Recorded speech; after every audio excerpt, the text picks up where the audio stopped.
Yeah, I mean, you can fake it till you make it in a lot of areas, particularly if you're working for somebody else. But at the end of the day, if you're going to be great at something, you've got to make the effort to be great at something. Whether it's sports, whether it's physics, math, science, business, whatever it may be, you know, it's not just a natural skill. You've got to learn, and particularly if you're in the technology industry, because it changes every day. You know, when I got started, I was a bartender when I first came to Dallas, got into the PC industry, got fired, started my own company. But I learned early on that there was always something new, and most people didn't put in the time to learn it. It's like now with artificial intelligence. Lots of people talk about artificial intelligence. Lots of people talk about machine learning and neural networks. Not a lot of people are putting in the time to take classes or do the tutorials or to learn how to apply it to business, and that's what it takes. And you know, that's just something I've always enjoyed, so I've been fortunate with it. Hey, it's Evan Carmichael, and I make these videos because running the business is hard, and waking up every day and getting to work when you're all by yourself is hard.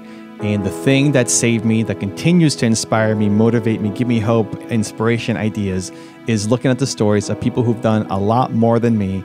And I learn strategies, I get motivation, and it gets me to believe in myself to go off and attack the day. And so I hope this video inspires you to do the same as well. So today, let's get some incredible motivation from the one and only Mark Cuban. Enjoy. You may not be a leader to anybody more than, you know, the two people who work for you, but it's still a responsibility. And I think as you gain more success, however you define that, being a leader becomes more and more important. How you define success becomes more and more important. What you're able to do and the impact you're able to have becomes more and more important. Where I am in my life at this point, it means trying to accomplish things that I've dreamed about but was never in a position to try to accomplish or succeed at, and that's what I'm trying to do now. You've said that business is the ultimate sport. Yeah, it is. Explain what you mean by that. You know, in basketball, you play 82 games plus the playoffs. You know who you're going to play. You have time to prepare. There's an off season. You get some time off. In business, you don't even know who your competition may be, and you're competing with them 24/7, by 365, by forever. You know, if I start a business and you're in my industry, I'm coming to kick your ass. Yeah. And if you start a business and you're in my industry, I'm coming to kick your ass, right? And so that's why I keep on, you know, investing in companies, starting companies, whatever it may be, because that competitive side of me, that's where the juices flow. Yeah. And it's just that ongoing, nonstop intellectual challenge to be great at whatever industry I'm in. Mm-hmm. Doesn't always work. Yeah, but, but your goal is to be great. You're not going to go 82-0 in business either. So everybody thinks they know like what it means to like be an entrepreneur or be a businessman, but it actually feels like a very specific thing when you really think about it. To be an entrepreneur, Yeah. How would you describe it? You've got to be willing to be all in, right? You know, in sports, you can be athletically gifted, right? And that'll carry you a while. And then, you know, if you want to be one of the top 450, it's not only being athletically gifted, it's, you know, what's your skill set and how do you work on it and what's your basketball IQ. Mm-hmm. And business is very similar, except that it's ever changing. Mm-hmm. You know, we talk about, you know, three-point play and analytics change basketball some, and, you know, less than the big man, whatever. In business, it's changing every day. Yeah. You know, there's some new technology, there's some new approach, there's some new rule, there's some new tax law, whatever it may be. So the rules are always changing. And so you've got to be curious, you've got to be agile, you've got to be able to sell, you've got to be able to communicate, you've got to be empathetic, you've got to be considerate, you've got to be nice. There's all these different skills that come together to be good as an entrepreneur. Anybody who's working and getting paid by the hour is going to have a challenge when something goes wrong. Right? Do you lose a job? Does the dishwasher break? Does somebody get sick?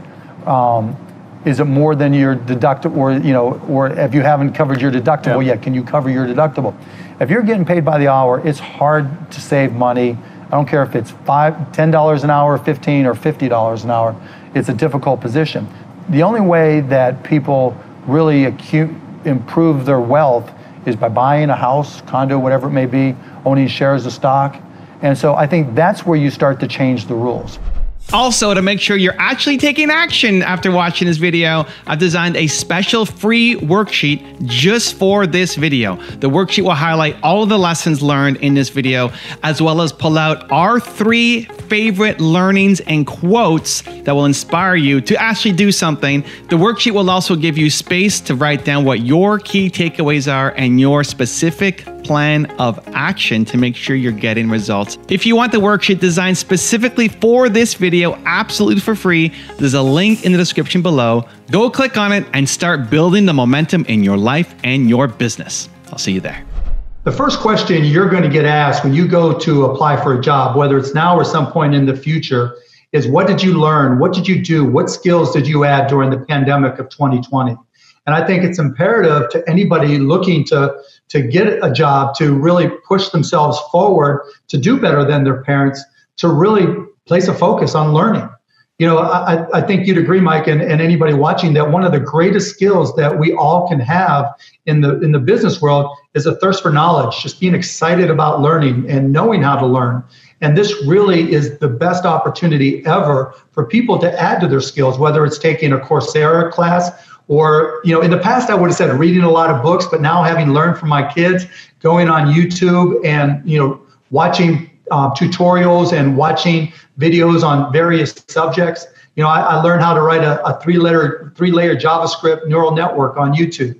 And so there's a unique opportunity now for you to add skills, particularly in areas like artificial intelligence that are going to be in great demand that most people have not yet learned because, you know, it's so recent that it's become really applicable. My dad did upholstery on cars. My mom did whatever odd jobs. But my dad was always like, if you want something, you have to earn it. And to his credit, he never said, no, you can't do that. So whether it was selling garbage bags, baseball cards, stamps, whatever it was, he never held me back. And so I think that was as important as anything. And, you know, sometimes being young and trying things, you're so naive and you don't know any better. All you do is learn. And if you fail, it doesn't matter. And so whether I was 9, 10, 12, 16, 21, the failures were irrelevant. And, you know, whether you're, you know, 9, 12, 16, 21, 22, 24, you know, I'm sleeping on the couch, you know, I have a car with a hole in the floorboard, you know, I'm living like a bum and like a student. And so what did I have to lose? And so I think that influenced me as much as anything. So, it was, you know, my dad was like, go for it, you know, why not? What have you got to lose? You know, you have to sleep on a different couch. Now let's pretend that you're just about to graduate from college. Right. What's the advice? You don't need the perfect job. You know, part of the problem is you probably have $100,000 of debt, right? And you got to pay off for all that shit.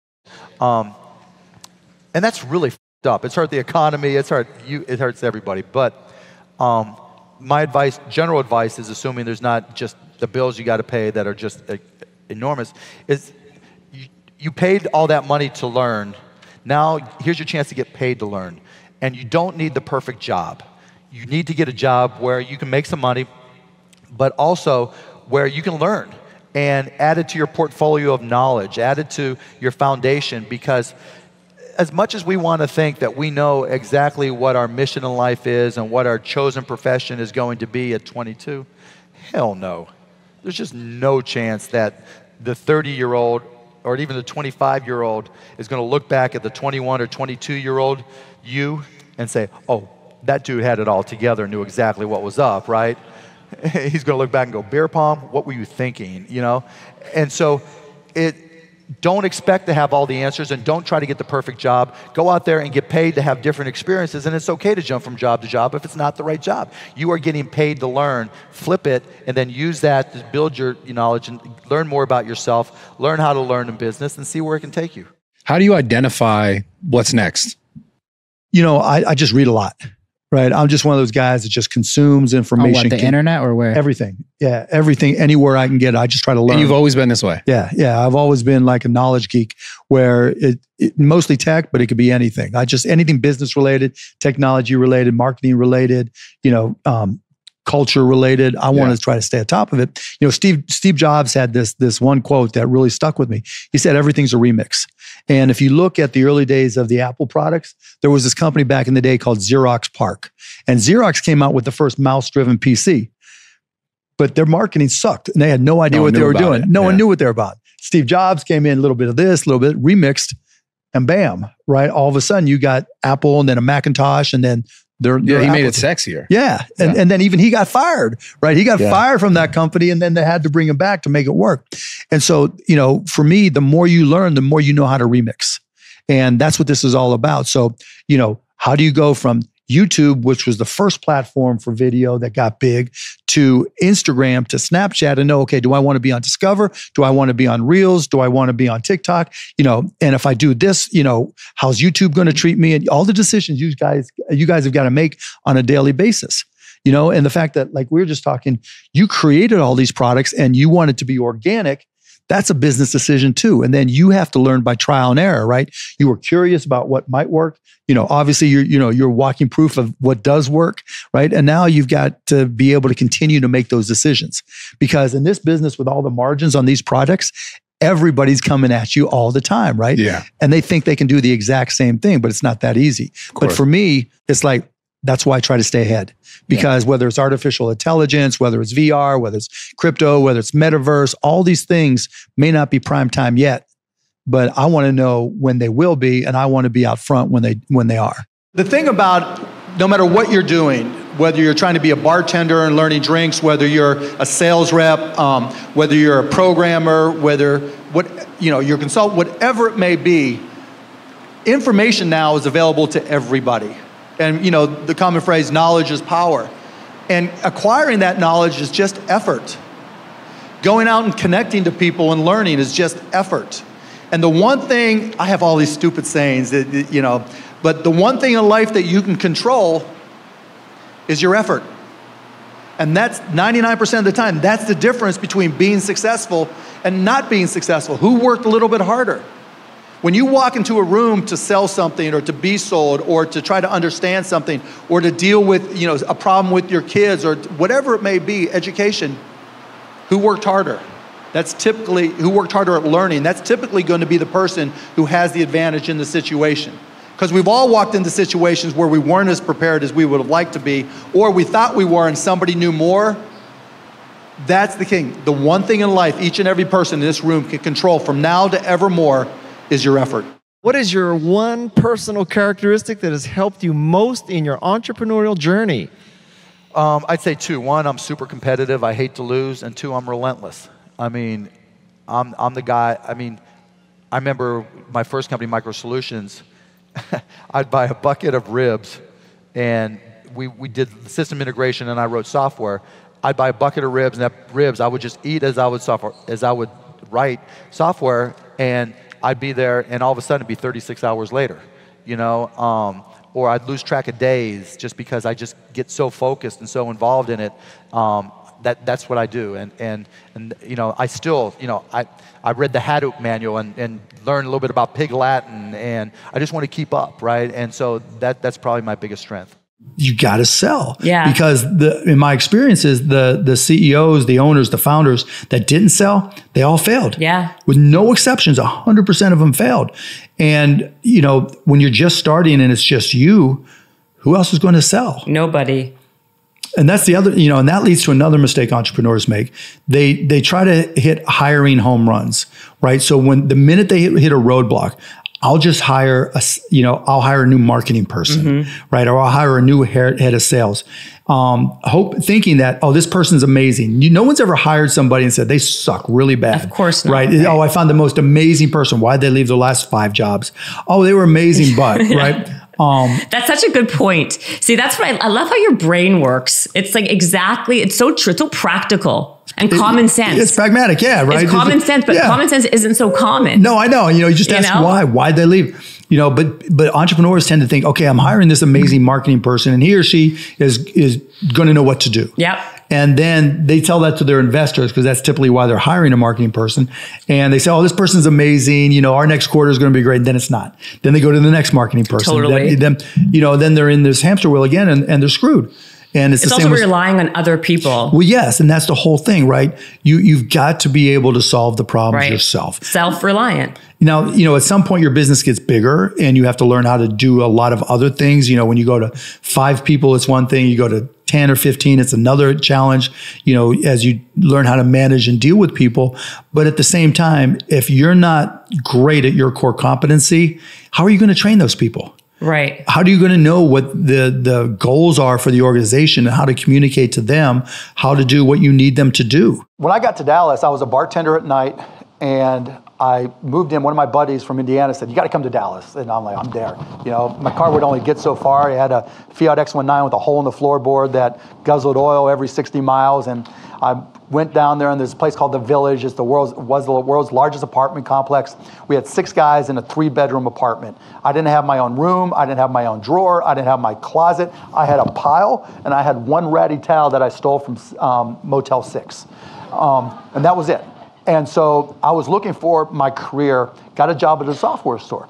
And I was, didn't have a tech background, so I was teaching myself all this. Because the way I look at tech is somebody invents it, and everybody else is tied for second place in the ability to learn it. And if I work harder and faster to really dive in, even if it means reading the manual, just diving in, then I can get a head start. How old were you during I was 24. And so sleeping on the floor, working in a software company, learning, getting better at what I was doing. And then one day, because I was dying to get out of that rat hole that I lived in, I had a chance to go out and close a sale that would have got me a $1,500 commission. And so I went to my boss, his name is Michael Humecki, and I said, "Boss, one of my responsibilities was to sweep the floor, wipe down the windows, and open the door to open the store. I got the sale. You got to let me close the sale." He goes, "No. You got to be in here to open the store." And I'm like, "Michael, no." So I made the executive decision to go out, pick up the check, thinking if I hand this guy a $15,000 check, of course he's going to change his mind. Fired me on the spot. And so here I was, living in a shithole, excuse my French, just this ratty place with a Motel 6 towel, sorry, Motel 6, and really didn't know how I was going to get out. But I decided, okay, I'm a lousy employee. I went to one of the companies that I'd been talking to, Architectural Lighting, and I said, "Look, I need $500 to be able to buy the software you want, and I promise you that even if it doesn't work, I will wash your car, I will walk your dog, I don't care what it is, I will do whatever it takes to make it up to you." And they gave me the $500, and that allowed me to create Micro Solutions. And 6 months later, I was out of the rat hole, and my company turned into a real company, and that's the one I sold for $6 million when I was 29, 30 years old. I describe myself as a grinder. I just, like we talked about learning, that's a grind, but I love it, and I think I've just learned what I'm good at and learned to focus on those things and try to, utilize those skills to now, not just be an entrepreneur, but probably more often now invest in and help other entrepreneurs. What's made you successful? I have all these stupid little sayings that I tell myself all the time or tell employees or whatever. And one of them is the one thing in life that you can control is your effort. And I always work my ass off. Always. First in, last out. I went 7 years when I started my first company without a vacation. I lived like I was broke because I was, and obviously today I still do. I don't know why me in terms of why I'm here and somebody else isn't, but I've always just tried to bust my ass and be smart about it and always keep learning and trying to improve. How do you fight the fear to take the risk? You don't. You accept it, and you use that as motivation. I can't even tell you how many times I was terrified. When I first started my business, Barbara's right. When you're broke, you got nowhere to go but up. I was sleeping on the floor, eating mustard and ketchup sandwiches. I had nothing to lose. Right. And so, and I was terrified that, look, if I didn't make my next sale, my business was over. And that just kept me going because I didn't like sleeping on the floor. I didn't like gaining 30 pounds because the only place I really ate anything was going to a bar, buy $1, $2 beer, and eating $30 worth of fried mushrooms. And that motivated me just to keep going and going. And, that fear is going to be inside of you no matter what. I don't care where you are in your life, you are going to be afraid at some level, and you just got to keep on working. And part 2 to that is if you do the work and you're prepared, that's what builds confidence to overcome that fear and work through it. In Ratatouille, the chef says, anyone can cook. Do you believe, Mark Cuban, that anyone can be an investor and an entrepreneur?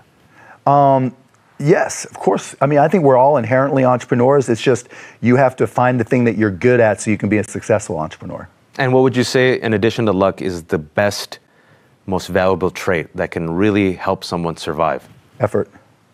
Yeah, for entrepreneurs, it's effort because it's nonstop. You don't know what to expect. You don't know what tomorrow is going to be. You know, your business may be crushing it, and then somebody makes a mistake on the term of their notes at Silicon Valley Bank, and the next minute you go from, I'm on top of the world, to how am I going to make payroll? That's the nature of being an entrepreneur.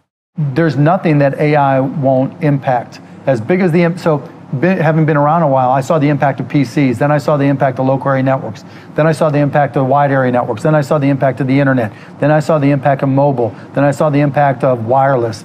You know, now I'm seeing the impact of artificial intelligence, and it dwarfs any of those things. And if I don't understand how to apply it to my businesses, I mean, I remember selling PCs and software and walking in saying, you don't need to use that pen and paper on a notepad or a ledger pad. Now we're going to give you a spreadsheet, and by the way, here's a spreadsheet that costs $495, and I had to pay to go get trained on how to sell it, which is crazy now when you think about it. But then we said, okay, now you can play what if. Then we said you can connect these PCs. Unless I understood the technology, how was I going to explain it? How was I going to understand it? Unless I understand it now, how am I going to invest in it?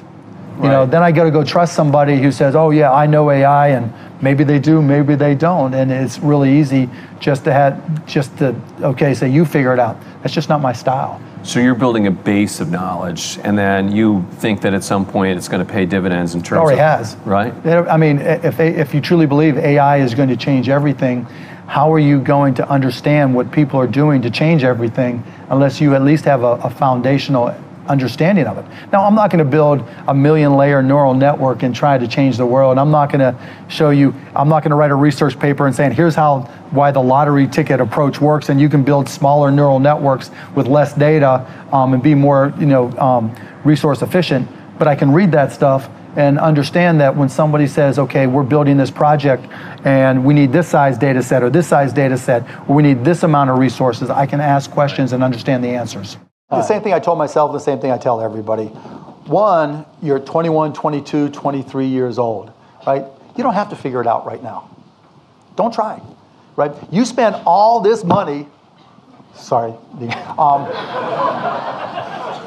paying to learn. Now it's your chance to get paid to learn. You don't need the perfect job. You just need to go somewhere where you'll learn and start to be exposed to different ideas. And now it's not like, when Greg 40 years ago was graduating. Oh, Jesus Christ. And me 5 years ago, it was like, get a career. And, the pressure was, get a career, go work for IBM or General Motors and get a pension. Those days are gone. People can't even pay their pensions anymore. And so you're a free agent. And you're always going to be a free agent on the market. You guys are the Kevin Durants and LeBron James, where you're always out there and can go find a better situation for yourself. Do what's best for you. What have you got to lose? Like when I started my company, after I got fired by Michael Umecki, what was good? How bad could it be? I would lose my Motel 6 towel, It was just like, what have you got to lose? And yeah, I understand there's pressure from student loans, and there's a lot of conversations we can have there, right?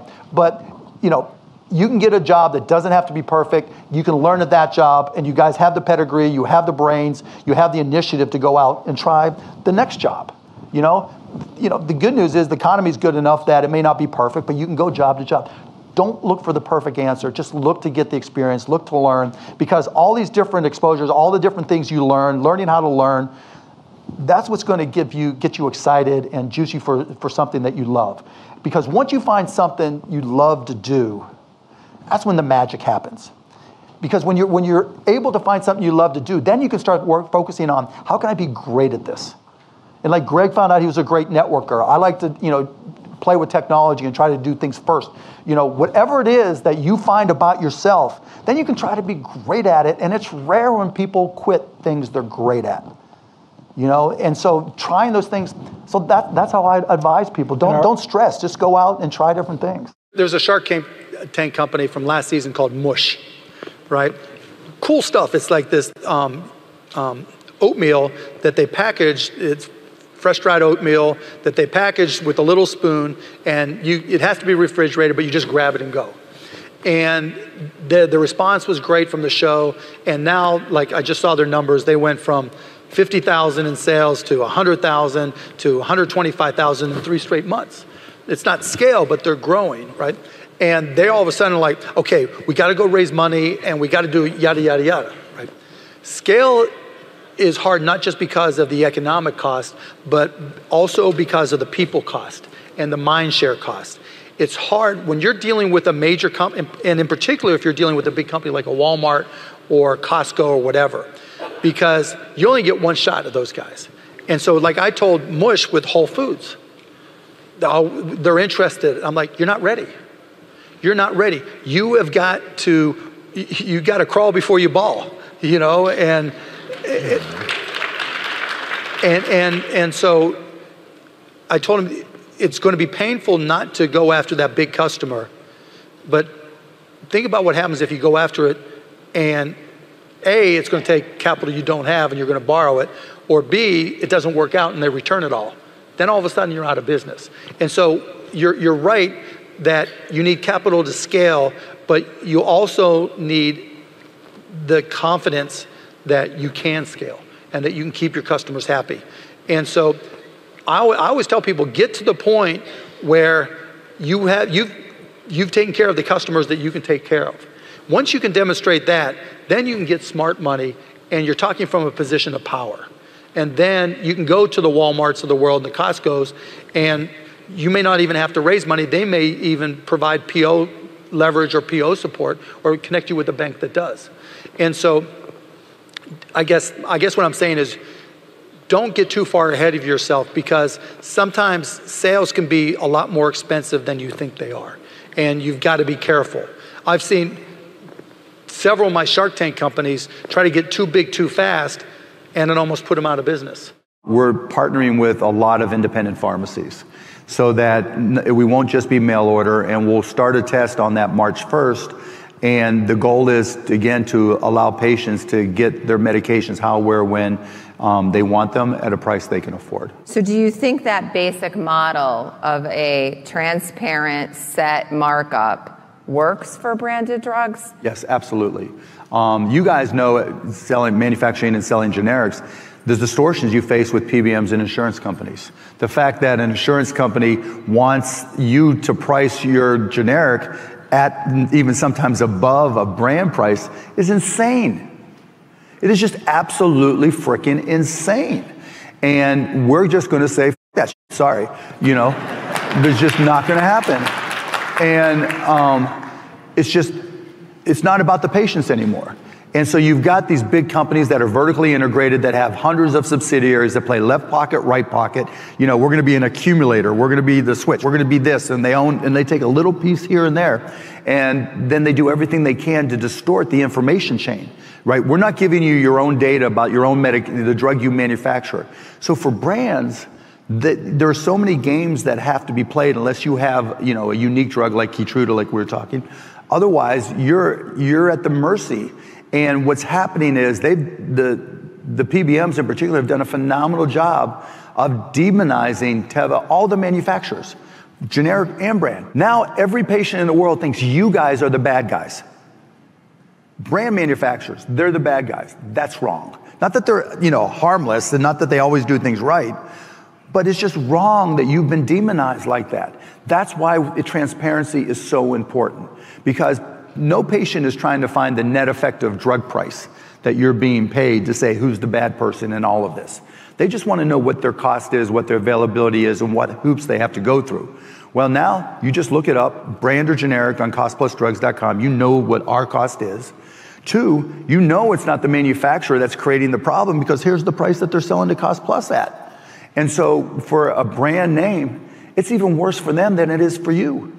And so we want to solve that problem. And then in terms of support that the patient gets with hubs, the games that are paid, you know, just to get information back is insane. You know, it's like people forgot about the patient. We want to make it easier for you, brand manufacturers, to be able to say to anybody that comes to you, go to Cost Plus Drugs, you see what they're paying us, you see that this is the right price, And you can trust it, because that really is our biggest product. That's what we truly sell at Cost Plus Drugs, and that's trust. My biggest regret was I wasn't as nice as I should have been. You know, in my mind, I didn't suffer any fools, right? If I didn't think you were using common sense, then I would get annoyed. And no one liked to be around me when I was annoyed. And for me, it was just like faster, faster, faster, faster. The train's speeding up. How fast can we go? That was a huge regret that I would do over again. I think with the Mavericks, when we had our problem with sexual harassment, and I wasn't there to oversee it, I thought by that point in time I wasn't, you know, like today I didn't go into the office ever. And so I missed it, and it hurt a lot of people, and that was awful. So I'd say, you know, those two things are probably the lowlights of my career. The best money I ever spent was when I bought a lifetime pass on American Airlines. Right after I sold my first company, I got really, really inebriated with a bunch of my really good friends. And they were all like, what are you gonna do? What are you gonna do? What are you gonna do? And, you know, I'm not a fancy guy, as you can tell. I'm not into this and that, but I like to travel, I like to have fun. And I bought a lifetime pass on American Airlines for $125,000, which let me travel 100,000 miles, I think, a year for the rest of my life. So if all of a sudden I turn 20 years old with $20 in my pocket in this crazy year, 2020, could I be successful again? The answer is yes. And I'll tell you exactly what I would do. I'd get any job at all that allows me to pay my bills. Doesn't matter what it is, because now I know I can learn from anything that I do. Number two, now that I have a little bit of a tech background, or a lot of tech background, I teach myself to do Amazon Alexa and Google Home skills. A lot of people have Amazon Alexa in particular, and they know how to use it generically, but they don't know how customizable it is. So I would, just like I did back in the days when I started Micro Solutions, and I went to all these different retail stores, handing out my business cards saying, if you ever have questions or need help with PCs and computers, I'm your guy. I would do the same thing now. I have a question for you. Do you think that like people, like, because I also know that you kind of came from nothing. Just like a normal family, yeah. You weren't handed anything. No, nothing. Do you think it's harder for people now to reach the level of success that you have because of a saturation? No. I think it's easier. You think it's easier now? I think it's easier. I mean, let's look at y'all, right? You all have good idea, good connection to people, right? Just went for it. And when other people might say you do A, B, and C, or you should do A, B, and C, you did D, E, and F, right? Yeah. And found your angle. And, you know, the only thing that can stop you is, would it work, or, you know, was it a good idea or not? And that's the thing, like, you have so many tools. Like back in the day, you know, you had to buy these big computers, and, you know, it was more expensive. Now you get a laptop or an iPad, and you get an internet connection, and you can have any tech company. The world's yours right now, I think. Yeah. Social media too. And I mean, look what we're doing now, right? We're doing this, and you're going to have it up on YouTube and streaming it, and millions of people are going to be able to get to it. Yeah. And it's not like you're spending millions of dollars like a TV show or a movie would have been 25 years ago, right? It's actually easier. Now, on one hand, the tools are cheaper and more accessible. The other hand, there's more competition. How do you do all of this? I mean, honestly, like your schedule between the Shark Tank, all those companies doing like these things. I mean, like, what time are you waking up in the morning? 5:36. Like, what's the day? Like, give me a day in the life of you. I probably should admit this, but like, I'll get up at 5:36, particularly during the school year. My kids are going to school. You have 3 kids too. Yeah, 12, 15, and 18. Yeah. Are you involved? Do you see these kids? Because yes. How are you able to do all of this? I don't travel that much unless they're out doing stuff. So really? like right now, my middle daughter, Alyssa's at camp. My wife and my youngest son, Jake, who's 12, are in Iceland right now. They went on a trip because while I'm shooting Shark Tank, that's when they all know to go do their trips. That's a good idea. Yeah. And then my oldest is on a trip as well. So with her class.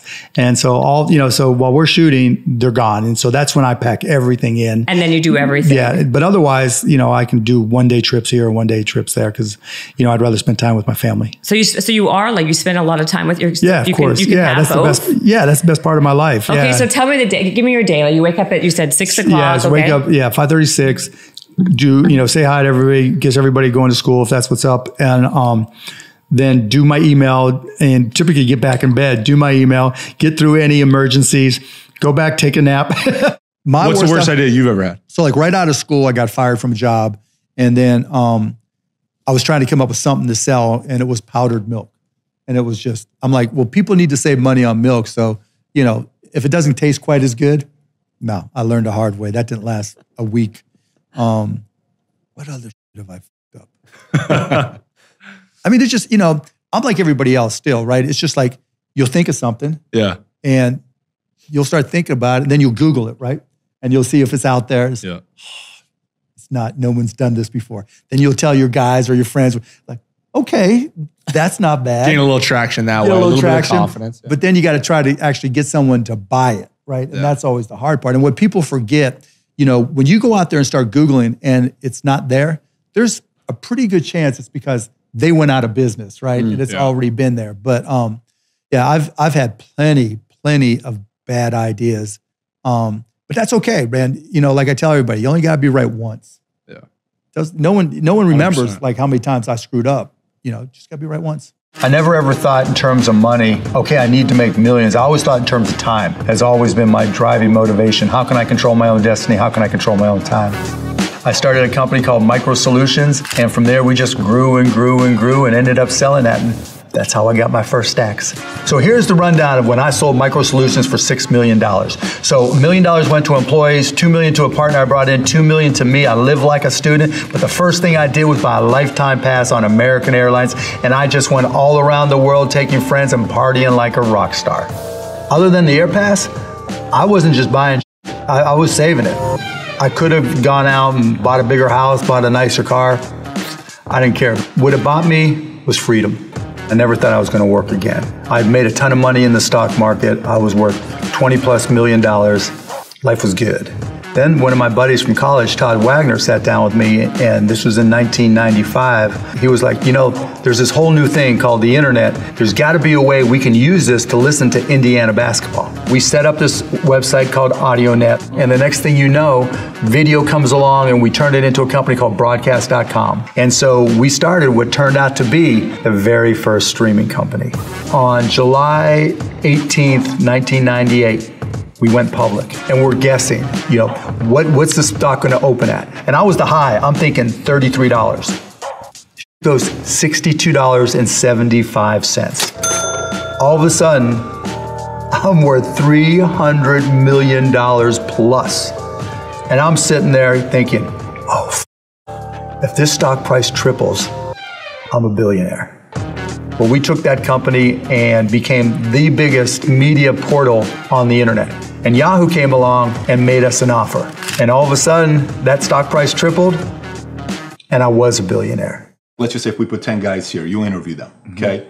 You could, within a 5-10 minute interview, say, this dude's not going to make it as an entrepreneur. Could you pretty much know that? You know, I'm not very good at interviewing. The issue is my interview skills more than, really? You know, I'm horrible at it. Isn't Shark Tank interviewing though? Well, yeah, it is, but I get to do due diligence after the fact, right? So I get to play my henches, but I get to check. Yeah, I mean, I can typically tell, right? I can tell by their passion. I can tell by their focus. I can tell by their preparation. You know, there's a whole realm of things in any business. Here, you know, here's the business you're in, and here's 1,000 things that influence whether or not you're going to be successful. And really, to me, by, you know, through my experience in businesses, I can put myself in his position and say, okay, here are 900 of the 1,000 things he has to be aware of, and then go through and ask. And by how many of those or her issues they've been able to address already, that kind of gives me a sense of how hard they're willing to work. You know, and I can tell by the questions they ask me. So all I have to do is say, okay, what do you want to know? And, you know, when they start saying, what should I do? They ask you. Yeah, you know, and that's fine, right? And I want them to ask questions, but, you know, people like to say, you know, the only stupid questions are the ones you don't ask, and that's not right, right? Because the questions you ask tell whoever more about you than anything else you do. Because in particular, it tells me about your preparation. If you ask me questions about just basic things that you should have known and you should have down to a science, that's going to disqualify you almost more than anything. In terms of content, there's never too much content. There's just, because what we want and who we are and how we consume content changes every day through our experiences. The challenge of content isn't can you make it or is there too much? The challenge of content, whether it's business content, the proposals you make, what you put on your website, how you connect to people, is can you tell a good story? you know? And now storytelling has evolved. It used to be we all congregated around the TV and there were 250 channels, but you know, it was the best alternative to boredom. You come home, you're worn out, you sit there, one hand goes in the pants, the other hand goes on the beer, and you watch TV. Now, all the content comes to us. No matter where we are, there's a source of content, and who we are and how old we are and our experiences, that defines what we like. Just go to Twitch. Like I have a 9-year-old son who plays Fortnite all day, every day, if we would let him, right? And he'll watch Ninja. Now, Ninja is I don't know if you all know who he is. He's a big guy on Twitch that streams Fortnite games. And he came to the Mavs practice facility one day because we got to be friends just through random sources. He was a bigger star than when Tom Hanks came to visit. I mean, and this is a guy on Twitch. Now, Twitch is unlimited options of content related to gaming and other things, and they're expanding. YouTube, obviously, just unlimited content. And it's not like YouTube's struggling. Where the takeaway from all this is when there's so many options for content, as business people, you have to figure out how to connect with people. You have to know your audience, and you have to know how to tell a story. And honestly, that's not my strength. I literally, and I forget the name of the book, I'd have to look at my phone, I'm reading a book on storytelling. Because that's how people connect. We have so many choices. If you can't absorb us with something that engages us, a story, and simplify it into a story that we want to connect with, the next person is going to be the next person is going to come in and take your business. What role do you think billionaires should play in terms of making the world better? I mean, I'm not going to tell someone else what to do with their money. Everybody's got to decide who they are. But I think it really comes down to how you define capitalism. You know, to me, capitalism isn't about how much money can you make. Capitalism means how much impact can you make. Mm-hmm. You know, if you can be an entrepreneur and start a company, where do you get your satisfaction? And satisfaction can come from, you know, how much money do you have? It can come from, you know, how much have you changed the world? It can come from, you know, how have you changed the lives of 7 people that were important to you? Mm-hmm. You know, but that's the beauty of a capitalist system. The bad side is I think we've defined it for so many people that it's just about money. Yeah. You know, it's not about impact. And that's one of the reasons I do Shark Tank, because we send the message that the American dream is alive and well. And I personally try to send the message that, you know, a company can have incredible amounts of impact on people. I did a deal last year with Erica, there's a company called No Limbits, Limbits, and she has a prosthetic leg, and she started creating fashion for people with prosthetics. Mm. It's just, you know, and it's small now, but it's going, yeah. And every single one of her customers, she's impacting their lives and making it better. Mm-hmm. You see that every time with businesses. And so to her, to me, and to many others, capitalism is your opportunity to use your own skills and use your own, and to grind it in your way to have an impact. And, mm-hmm. you know, to me, that's the way to go, but I'm not going to tell somebody else how to go. As opposed to the other startups that have appeared over the last 5 to 10 years, you seem to be jumping right into some sort of vertical integration model or parallel supply chain, I think is how you guys speak mm-hmm. of it publicly. Of the 4 business lines, manufacturing, wholesale, pharmacy, and benefit management, which have you found to be the most challenging and why? Manufacturing. Where, you know, there are a lot of shortages, as everybody knows, and so we're doing fill and finish manufacturing for drugs on the shortage list in Dallas, and it's all automated with robotics and all that, and it's always something. So we had thought we'd already be up and running, but hopefully in the next couple of months we'll get there, but that's been the biggest challenge. Yeah. And which one do you think of those stakeholders, the benefit management, wholesaler, pharmacy, and manufacturing, do you think is the ripest for disruption? They all are. They all, you know, they all fit together because, again, wherever there's pricing distortion for reasons that don't benefit the patient, which is there is no pricing distortion that benefits the patient, then that's an opportunity for us to disrupt. And again, trust and transparency cures all of that. Okay. So obviously you're on a quest to increase your offering. Mm-hmm. What do you think the barriers are for that?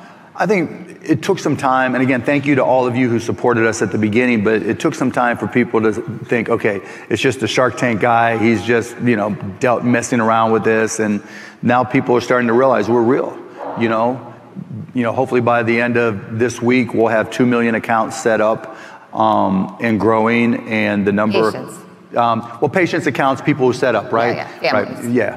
And lives, And so, and the number of scripts and orders keeps on growing and coming in and accelerating. And so, we're just going to keep on seeing where it takes us because, again, I have the saying, when you run with the elephants, there's the quick and the dead. And so we have to be quick.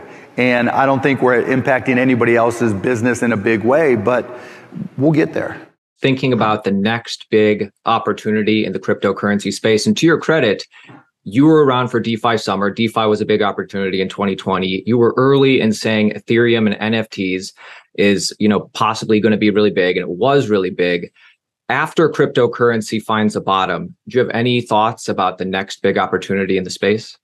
It just comes down to applications. If you guys got great ideas, I'm wide open, right? I'm tired of the bullshit pitches I'm getting, like new DeFi for new, there's a great analogy between what happened in Silicon Valley with SaaS software and other applications, even like Uber, right? Where tons of money came in and subsidized all these apps. Uber is just now starting to make money 15 years, whatever it is, 12 years later. There's other apps that same thing. And so what happened with apps, like I was an investor in Box, and I actually wanted them to just generate revenue as opposed to raise money to subsidize free online storage. And so they went their way, they bought me out, and it took them, I don't even know how many years for them to make money. I'm never a big fan of raising hundreds of millions of dollars to do tens of millions in business, but that's exactly what happened in crypto. But crypto was distorted because people looked at the token valuations. And so what would happen is they go out and do a token sale and generate a bunch of capital, or even worse, they'd raise hundreds of millions of dollars from VCs and use that money to create a fake yield, right? We saw that with Anchor, right? Where it was like, okay, we're offering you 20%. And then they hope that they'd be able to generate enough loans to cover the 20%. Never came close. All that yield was subsidized. All those 5, 7, 8, 10, 20, 50, 90, 100% yields have always been subsidized by investors. Now with those investors not willing to subsidize anymore, you're not seeing the crazy yields. And you're not even seeing the inflationary yields from the blockchains anymore. Where you would say, okay, if you stake this, we're going to pay you 4% or 8% or 12%. And they can't even afford to do that because, if you inflate too much, there's not enough intrinsic demand to cover that inflation, and your token price is going to drop. And that makes your investors mad. That makes your speculators mad. And it ignores the fact that to be a real business, you have to be a real business. And crypto doesn't change any of that. COVID, you have said, has changed the world in terms of opportunities. It's obviously hurt people, but it's obviously helped people who are entrepreneurial. So you've said this is a good time to actually figure out new businesses, new areas of business. Is that a fair statement? Yeah, it's so unfortunate, but it's true. I mean, we've heard Warren Buffett say, buy when there's blood in the streets. And it's almost analogous here. So many small businesses are closing. So many, retail stores are closing. Malls are going bankrupt. Companies that are unable to transition to selling digitally or really taking a full advantage of e-commerce are struggling. Big companies aren't sure about how to protect their legacy businesses. That type of uncertainty creates a lot of opportunity. And combine that with people becoming far more comfortable with purchasing online and living a digital lifestyle, I think there's a lot of unique opportunities that are available to people who are creative, who have a vision for the future. I think, 10, 15, 20 years, we'll look back and there'll be 10, 20, 30 world-class companies that were created by people who we probably are thinking are crazy right about now. What do you do on your free time? Like when you can do anything. Yeah, now it's my kids, right? My kids are 12, 15, and 18. So I'm at that spot now where like going to play one-on-one with my son is pretty cool. Just, my 18-year-old daughter is getting ready to go to college. So just getting any of her time is cool. And then my middle daughter is, is just unique, man. She's crazy and I love hanging time. So that's really like my number one priority now. If it wasn't family and if it was not business, what do you enjoy the most? Golf? I'm not a golfer. I hate golf, but I play pickup basketball. So like a couple times a week, I'll go play pickup basketball, go work out, go hang with my friends, whatever, chill. But now, it's family and business and working out more than anything else. Would you say the number one, not to pivot that hard, but like, would you say the number one reason why people are failing then is because their lack of ability to work hard and to kind of dig in? What would it be? No, I'd say they're misguided and they lie to themselves when they start. Right? Oh, I think this business is good. Everybody goes through that same process with a new business. Hey, what do you think about this idea? Right. Then you go on Google and you look up, I don't see it. It's great. Of course, no one tells you that it's not there because 50 companies have failed doing the same thing. Right. And there's nothing left to show that they died. But, then you get excited, you check with your friends, and then they try to raise money. Yeah. That's what screws them up, right? Raising money is not an accomplishment, it's an obligation. Yeah. If at all possible, you want to start just organically with sweat equity.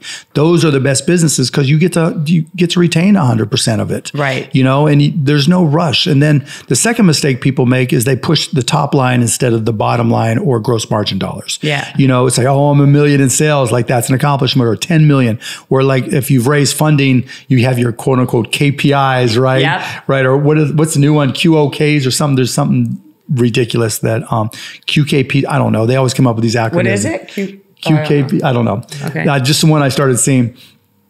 And so everybody's like, oh yeah, and they think it's an accomplishment if I went from 1 million to 5 million in sales. Okay, that's somewhat great, but what matters is what's your gross margin. Right. Because if you're in that hamster wheel where you're growing, but you need to keep on raising money to grow. Right. That's not good. No, we see what's happening now when people can't raise money, you're done. And while others have said, I've, raised 30 million or 50 or $100 million, unless you have a really good reason, that you're relativity space and you need to raise money because you're building, 80-foot tall 3D printers. Yeah. Right. You're not going to do that out of your basement. But for most entrepreneurs, it's something where it's an arbitrage on their time. Yeah. Right. I can do this more efficiently than Jen or Mark can. So it's worth it for Jen or Mark to buy this product or service from me so that they can use their time more efficiently. I think people will always stop me and say, well, I want to start a business. What should I do? And if you don't know, you're not ready. Right. You've got to have something that you're good at. And if you're going to do it, you got to be the best at it. Because I'll tell them, look, if I come in and compete with you, I'm going to kick your ass. Are you ready to compete with me? Yep. Right? And you've got to work like there's someone working 24 hours a day to take it away from you. What are you looking for when you get pitched? Like you get pitched on television, you get everywhere. pitched in your real life, you clearly answer your DMs. Pitched in the restaurants and restrooms, bathroom, you name. I look for something that makes me think, why didn't I think of that? Or it makes me think, oh my goodness, that's a good idea. And then the follow-up questions are, is it differentiated enough? Can they protect it? What's the unique element? And then the secondary part to that, or not even secondary, the other part of it is, how good an entrepreneur is and can I help them?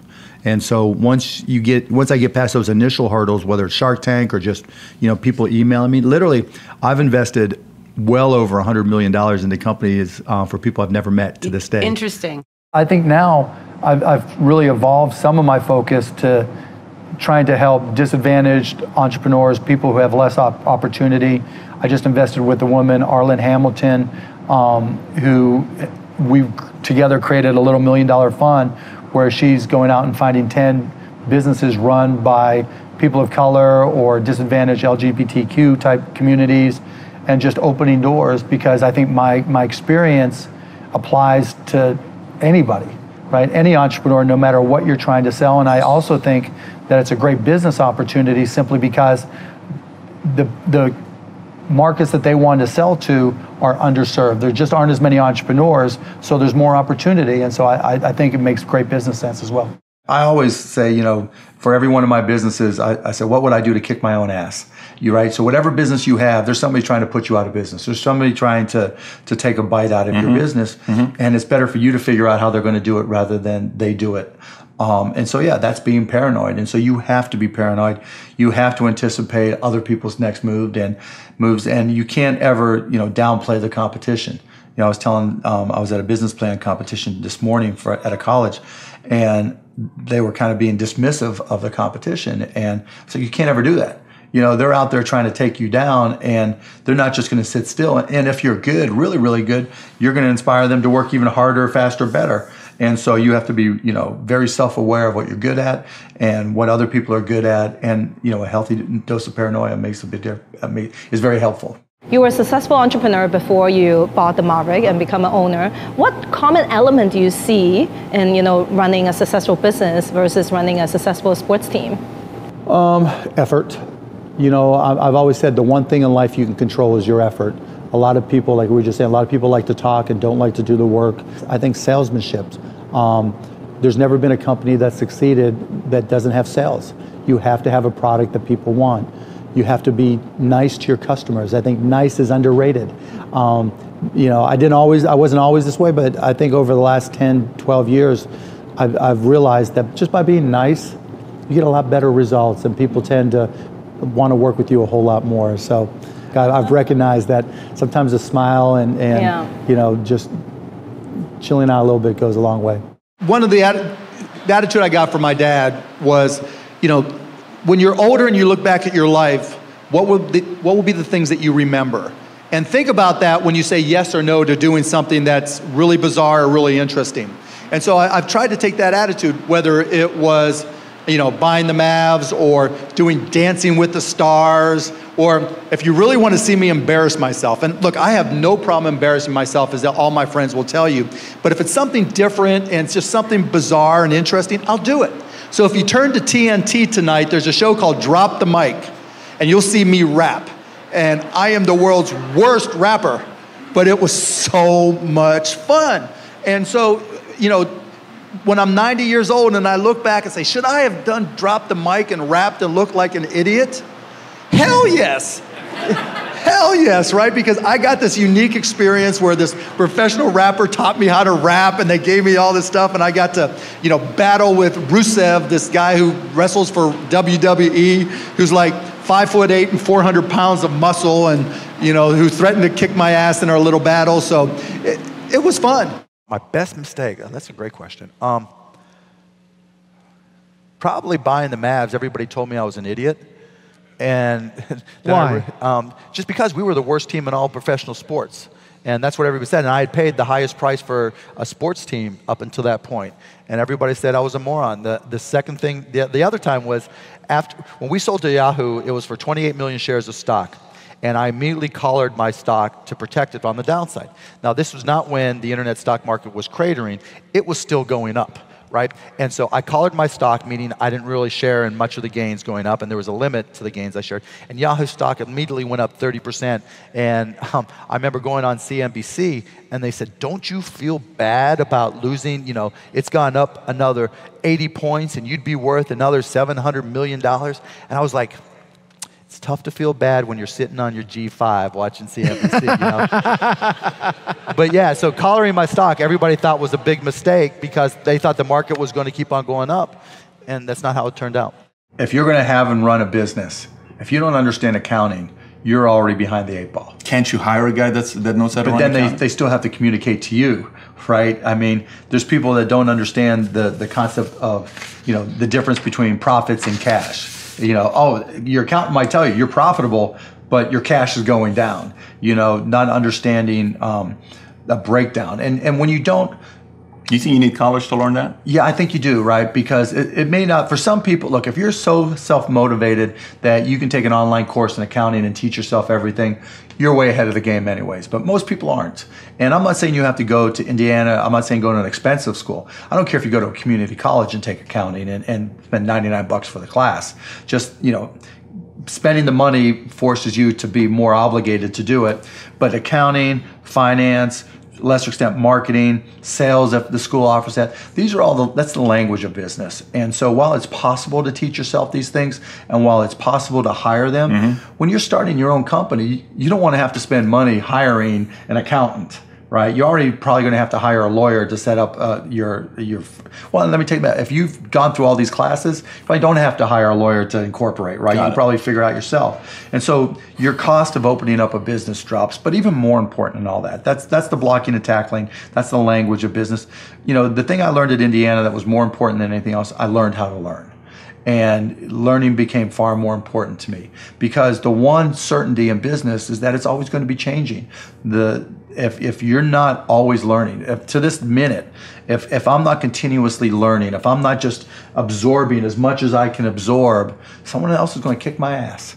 How often do you educate yourself a day? Like, is it like an hour? Like every day, every minute, everything I do is about learning more, because that's the only way I can kick your ass. You know.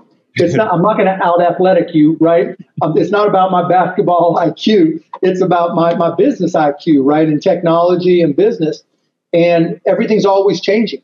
If 5 years ago, if someone would ask me about artificial intelligence, I wouldn't know, right? Yet AI is the most important part of technology and really business going forward. So if I'm going to be an effective investor, an effective mentor, an effective operator of businesses. Even with the Mavs, I got to understand AI, because, like with the Mavericks, when you talk about analytics, it's changed so dramatically, even over the last 5 years, going from, different types of things per and, advanced RPM and all these different metrics for basketball, to how do you implement artificial intelligence and pose estimation and computer vision, and how do you understand all that stuff to make the right decisions for the Mavs? And so if I want to be in a position to make those decisions and not just ask somebody else to do it, I got to learn it. And so I put in hours. I do tutorials. I take little online classes. And it doesn't make me an expert. It's not like I'm going to sit, I could get a job if I needed to running AI or running tech for a big company. I couldn't. But I understand all the concepts and understand the issues and how to apply them to business. So if you're going to be good at anything, you got to stay ahead of the game. And business is the ultimate sport. I used to say it to Dirk, and now I say it to Luka. It's like, dude, you play 48 minutes, a 48-minute game, you practice a couple hours, you go home and you relax and you play, you play Call of Duty. Business is 24/7. I'm going every day because there's some 16-year-old kid out there trying to kick my ass in one of my companies, and it ain't going to happen. Right. And so I'm that competitive, and I'm that, I work that hard at learning to try to stay ahead of the game. Michael Jordan had the body, he had the temperament of a champion, so he goes into sports. Do you think they call that bounded rationality? Instead of saying I could be every possible thing in the world, you kind of limit it and say, all right, I'm more of a math guy. Oh, I'm more of a people person. And then you try to find your destiny within that? Well, I think they go hand in hand, right? Because the type of person you are, kind of points to the things you're good at. Are you 12? You're not going to know. Are you 16? You're not going to know.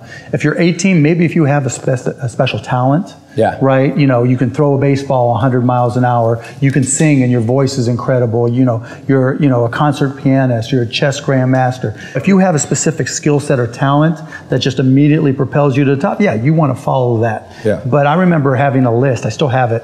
When I graduated from college, I was getting ready to graduate, and all the different industries that I thought I might want to partake in. When you find something you're good at, go for it. And I also always say it's not about passion. Everybody's got passion for something, right? Don't follow your passions, follow your efforts. Because people say, I was passionate to play baseball. I was passionate to play basketball. Doesn't mean all of a sudden I was going to be good enough. But I found myself being really curious about business, being really curious about technology. And that curiosity is really what drove me. And I think, particularly if you're young today, curiosity is great. Always learning and trying to find new things and being curious about new things, because that's what leads you to that path. Trying to figure out in advance, that's hard because you don't know what you don't know. You have lived your life as an iconoclast, and in a way that's a template for other people, but in a way it isn't. So in other words, how much, you've got an ordinary person, ordinary man or woman, how much of an iconoclast could you or should you be like Mark Cuban? Oh, I don't care. you should just be yourself, right? I mean, I take pride in the fact that I didn't give a shit what anybody thought or said. I was just going to be myself, and you know, I'm my dad's son, I'm my mom's son, I'm my brother's brother. You know, I'm Alexis, Alyssa, and Jake's father, Tiffany's husband. You know, I just try to do the best like everybody else. I mean, I've been blessed. You know, like I say all the time, I'm the luckiest guy in the world, and I just try not to take it for granted. I try to enjoy every minute. And I think now, as I've gotten a little bit older, I try to give a little bit more back than I have before, and try to help more people. And you know, in terms of whatever, if anybody else finds themselves in my position, just enjoy the moment, enjoy every minute of it. I mean, I guess my question is, are you a role model for people in society? I don't know. I mean, I never thought of it. I mean, it's not something I try to be. I just try to be myself. You know, I just try to help where I can, do what I can, be a good dad, and you know, I'm not trying to be something for somebody else, just myself.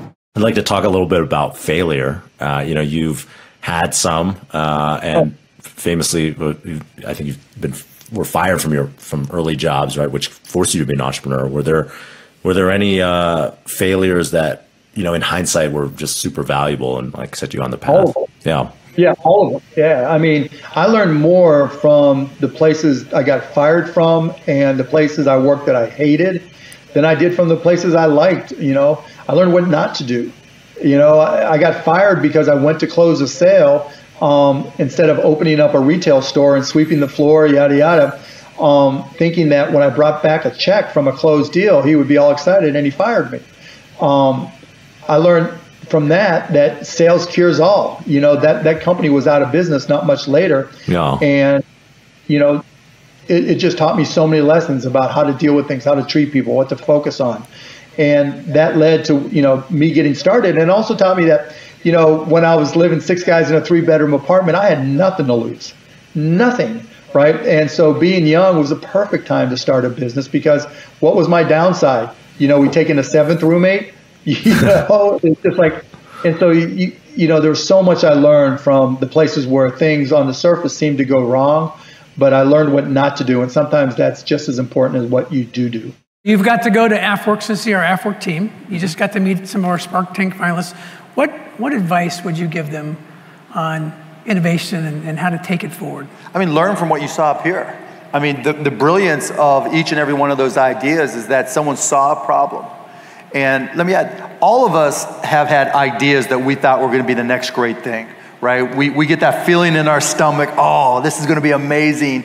And then you talk about it with your friends or who you work with, and they say, what a great idea.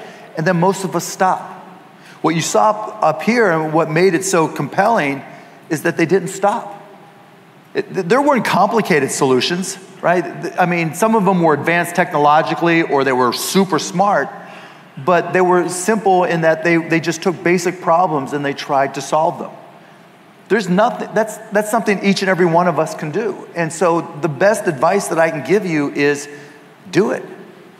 You know, when you have that idea, when you have that opportunity, do it, because that's what separates the people that just separates the entrepreneurs or the intrapreneurs from everybody else. They just took that first step. Don't be afraid. Take that first step. What's the worst thing that can happen? Innovate, be agile, because we're all going through a reset. And, you know, like I say all the time, we're going to look back in 10, 15 years, and there's going to be 5, 10, 20, 50 companies that are world-class game changers that were created because of this pandemic. Why can't it be you? Why can't it be your company? Why can't you change the game? You know your competitors are struggling as well. And even if you're competing with larger companies who maybe can work on smaller margins, or maybe you can work on smaller margins because you're lean and mean, they're worried about protecting their legacy businesses. You know, they can't be as agile as a small business can. And that's the other point I'm making. Innovate. And that innovation doesn't have to come from the top. Again, when you're talking to your customers, when you're talking to your employees who may be talking more to your customers, ask them for ideas on how you would do things differently. Because every CEO, every entrepreneur goes through that thought process prior to all this, where they say, if I only had the time, I would do A, B, or C. If I only had the time, I would redo my marketing materials, my website, whatever. If I only had the time, I would redo my supply chain. Or if I only had the time, I have all these new ideas I'd like to try. Now you have the time. now's the time to do it. Now's the time to be agile. Now's the time to innovate. You know, one of my favorite sayings is when you run with the elephants, there's the quick and the dead. And now you got to be really, really quick because the elephants can't run at all. They can't dance. And so this is a unique time, a unique opportunity. Got to be great at something. It's not just about being good and doing your job and getting through the day and not creating any problems. It's about what can you be great at? And that's where the effort comes in. Now, you're not going to just be able to pick and choose and be great at it. I couldn't be great at basketball or hockey or a lot of different things, right? So you got to try as many different things because like I said before, it doesn't matter how many times you fail. You just got to be right one time. That's it, one time. So if you're busting your ass in the mailroom and that ain't it, what are you doing at night? What do you do in the weekends? What can you make that you can sell to other people? What is it that you can buy that you can sell to other people? What is it you can sell online? What is it what service that you can offer?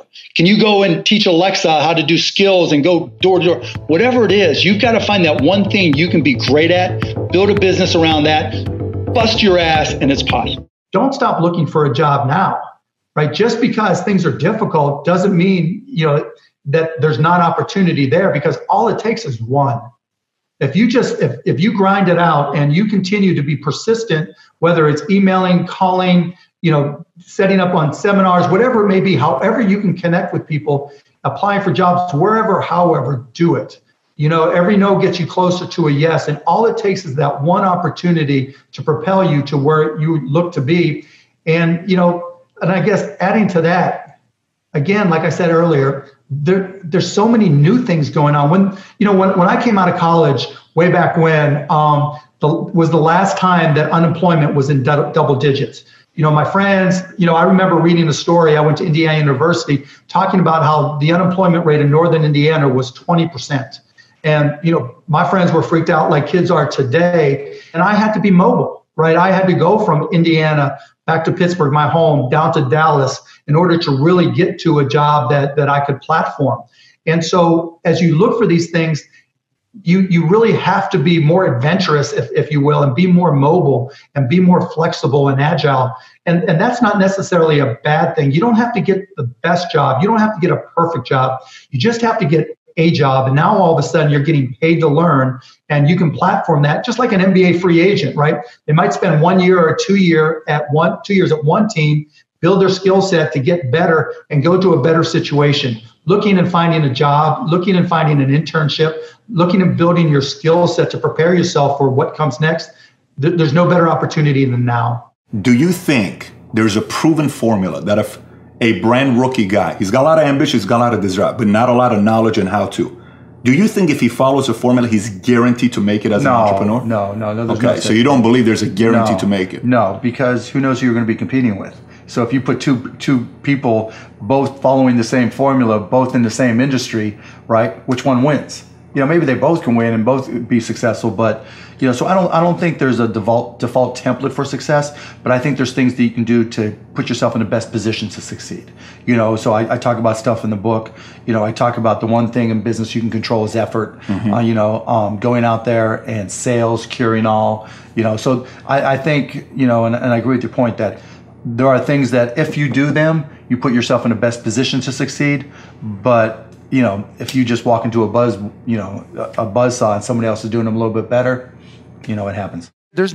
We live in a day and age where you can start anything, do anything, and you shouldn't put limits on yourself. I think everybody's here because they don't believe there are limits on themselves and that they can get out there and do anything. And I like to point to myself, look, if I can do it, there's a lot more people out there that can do it, and you guys should never let anything hold you back. You're talking, alluding to it earlier about entrepreneurs being born or built, and I think I knew I was wired to be excited about business. How or why, I don't know, but and there's certain guys that have the genetics to jump out of the gym, right? There's certain guys, that when they golf, they have the muscle memory and the discipline. Dirk Nowitzki may not be the most talented guy in the NBA, but his discipline and his focus to do what's necessary to be successful, he's willing to do, and combine it with being 7 feet tall and being skilled, it makes him an amazing basketball player. So it's understanding what your skill set is, finding the right place to use those skills, and then going for it. Will that make you $250,000? It depends if you pick the right industry. But whatever industry you pick, if you outwork everybody, if you try to be a little smarter than everybody, if you try to be a better salesperson than everybody, if you try to be better prepared than everybody, you've got your best chance. Because if you don't do it and somebody else does, you know, I have the saying, work like someone's trying to take it all away from you. You know, work like someone's spending 24 hours, working 24 hours to take it all away from you. And that's kind of the way I look at it. I get that question all the time. So what industry should I look at? I can tell you all about artificial intelligence, computer vision, personalized medicine, but then what, right? And so, and maybe you're an expert in one of those fields and you can go for it. But what I tend to try to tell people in terms of what does it take to be successful, find something you love to do and then be great at it. Not average, not marginal, not good enough, but if you can be great at it, be great at it. If you are the greatest videographer in the history of videographers, people don't care about cell phones. What is it that you can do that makes them know that the way you do it is special? And if you can do that and convey it, then you'll be fine. If you're not sure, then you've got to decide whether you want to stay on your own, be a contractor or go work for somebody. It just depends. And let me add one other thing. I crushed myself, and like my brothers didn't. They took a completely different path, and they were looking just 9 to 5 at yada yada. Not everybody's got to be an entrepreneur. And so if you've got it in your blood and that's what you want to do, then find a way to be great. And if not, you'll figure it out. You'll find something else. I started my first business when I was 12. I was buying and selling baseball cards, buying and selling stamps. Anything I could do to make money, I was hustling and trying to do. So I was into business, but I not so much where it was all my friends were into it with me, so they wouldn't know. Baseball cards. Yeah, baseball cards, you name it. I mean, I grew up in Pittsburgh. And so I would, probably even less than 12 years old, I would, go out and buy a bunch of baseball cards that I collected. And I would package, I would say, okay, you're guaranteed to have a Pittsburgh Pirate in this package. And I would charge 3 times as much. And I'd set up on this park bench down in the park down in Scott Township where I grew up. And I'd have these little sales. And it was great. I made money. And it was, and I learned as much about business when I was 9, 10, and 12 as I learned any other time. You almost have to have that drive. Like, in other words, you can't fake it. You can't pretend that you want to read about Ted Turner and, okay, I'll skip one movie. Well, it has to be in your soul. Yeah, I mean, you can fake it till you make it in a lot of areas, particularly if you're working for somebody else. But at the end of the day, if you're going to be great at something, you've got to make the effort to be great at something. Whether it's sports, whether it's physics, math, science, business, whatever it may be, it's not just a natural skill. You've got to learn, and particularly if you're in the technology industry, because it changes every day. When I got started, and after I was a bartender when I first came to Dallas, got into the PC industry, got fired, started my own company, but I learned early on that there was always something new, and most people didn't put in the time to learn it. It's like now with artificial intelligence. Lots of people talk about artificial intelligence. Lots of people talk about machine learning and neural networks. Not a lot of people are putting in the time to take classes or do the tutorials or to learn how to apply it to business, and that's what it takes. And that's just something I've always enjoyed, so that I've been fortunate at that. What industry you think still requires a lot of innovation? All of them. Seriously. I mean, look, one of my dad's favorite sayings was, you don't live in the world you were born into. Everything changes all the time. And you know what's better than change? Creating change. And so whenever I see something that's done the way it's always been done, like when I got to the NBA, my whole goal was just to F things up, right? Because everything was done the exact same way. They thought they were in the business of basketball. For 50 years, they thought they were in the basketball business. No. When you go to a basketball game, you don't remember the jump shots, the dunks. You remember who you were with, the fun you had. It's one of the few industries where that ball is in the air at the end of a game, everybody holds their breath, and if it goes in, you're hugging people you've never seen before. So you can take any industry and look at the way things have been done and try to come up and innovate. And like I said, with just the nature of capitalism right now, all the changes that are required, every industry needs change, and there's a unique opportunity that I don't think any generation's ever seen. How do you know, like, is it a gut feeling when you're investing in somebody to say, I think they can do it, or like? Yeah, I mean, I can tell. I've done this so many times that different people have different qualities, the fight they've been through, but, and really it's not just the fight, but it's how little they talk about the fight. I have a rule that the longer the backstory, the worse the investment. So there's a lot of people who've been through a lot of challenges and a lot of difficulties, and they want to tell you about it, right? And that's all they want to talk about. Whereas with Arlen, I got a glimpse of her backstory, but she started talking about the company she's investing and why. Yeah. And, she knew what she was doing. And more importantly, she was able to give me access to entrepreneurs that I couldn't get access to on my own. And that really was the clincher. Do you have a favorite Shark Tank behind the scenes story? Like, is there some? Oh, there's so many of them. Yeah. There's so many of them. Most of the time, so Shark Tank, when you come on, they might last anywhere from 30 minutes for a stupid deal to 60 to 90 minutes. So in real time, they go on forever, and a lot gets edited out. And there's just times, particularly Lori, where she'll say something and didn't realize that it's completely inappropriate. And so, because she just doesn't think that way. And so it's a complete double entendre. And so one time, she'll kill me for saying this. So one time we had a vitamin company, and I hate vitamin companies on Shark Tank because they make all these claims, any supplements, right? And so they came on, and it was spray, and the guy's sitting there, and he goes, a lot of people have problems swallowing vitamins, pills, right? So we created this spray. She goes, I have no problem swallowing, and we just died the minute, because guys throws on the set, and then her husband's back in the back laughing, and then it dawned on her what she had just said. So just those types of moments, or Barbara, or Kevin too. Kevin, we like to pick on Kevin a lot because he's kind of a one-trick pony with royalties and licensing, but there's times when he's got a really great heart and he tells great stories. Would you tell us, what do you think is next for you? I just have fun, Somebody's got to be the luckiest guy in the world, and I think it's me, And I don't want to look back and say, why didn't I do that? Why didn't I do Dancing with the Stars? Why didn't I do Shark Tank? Why didn't I do this? Why didn't I do that? I just want to experience it and experience with my family, and and just compete and have fun and learn and just see where life takes me. I don't have here's the one more thing I have to do, or here's the bucket list thing I have to do. Every day of my life's a bucket list, and I mean, I just want to enjoy it. First time you put your name on something, Mark Cuban's Cost Plus Drugs Company. First time ever. All right. Tell me why. Why put your name on this company? Because it's 2023 in the United States of America, and there's still people who have to choose between medications, rent, and food. And that's insane. And so when you start looking at the industry and start asking why, it goes back to it's such an opaque industry where there's zero transparency. And it's funny because we started this 4 years ago, but only actually launched it 13 months ago. And a lot of it was because the Pharma Bro Shkreli, right? I was talking to my partner. Pharma Bro Shkreli. Yeah, right. Deep cut. Yeah.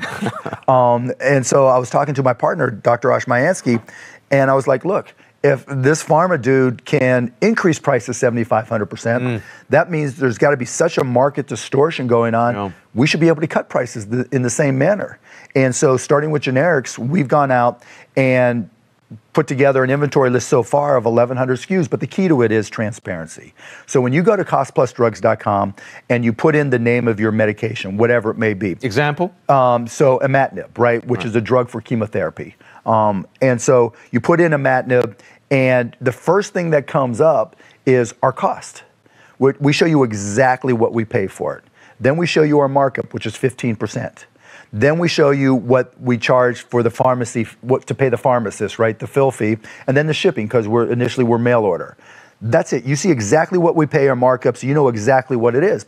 And because of that simplicity of transparency, our pricing is, in some cases, insanely less. So with imatinib, before we got in this business, if you were prescribed imatinib, and you know how it typically goes when you get a prescription from your doctor. Doctor says you need this medication, right? To survive, because you're getting chemotherapy. Right, and it could be anything, right? And then the next question is, what pharmacy do you use? Yep.